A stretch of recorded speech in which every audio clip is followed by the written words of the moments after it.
যতক্ষণ পর্যন্ত আমাদের আকাবেররা আমাদের মুরব্বীরা জামাতের ব্যাপারে যেই কথা বলছে, যেই আকীদা তারা পোষণ করে, যেই দোষগুলি তারা ধরছে, ওর থেকে প্রত্যাবর্তন করার আগে গোটা দুনিয়া সবাই জামাতের সাথে ঐক্য করলেও চরমনিওয়ালা তাদের সাথে ঐক্য করবে না।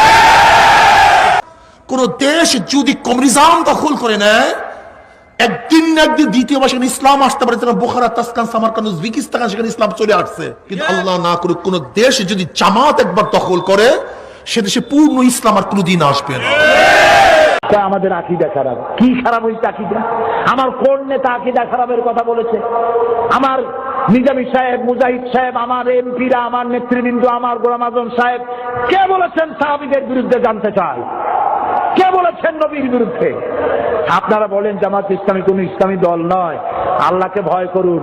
কিয়ামতে আসামি হতে হবে, আসামি হতে হবে, আসামি হতে হবে ইনশাআল্লাহ।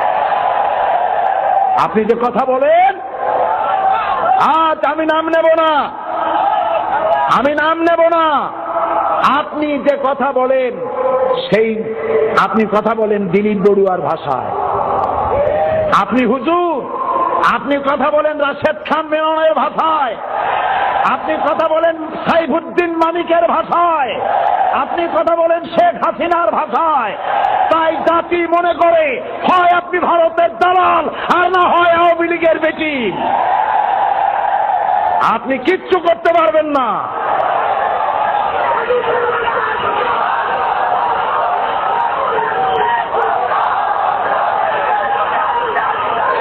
প্রিয় ভাই সব, ৭৩ সন থেকে এই পর্যন্ত জামাত ইসলামের আন্দোলন করে আমি কি নিজেকে জাহান্নামের দিকে নিতে চাই?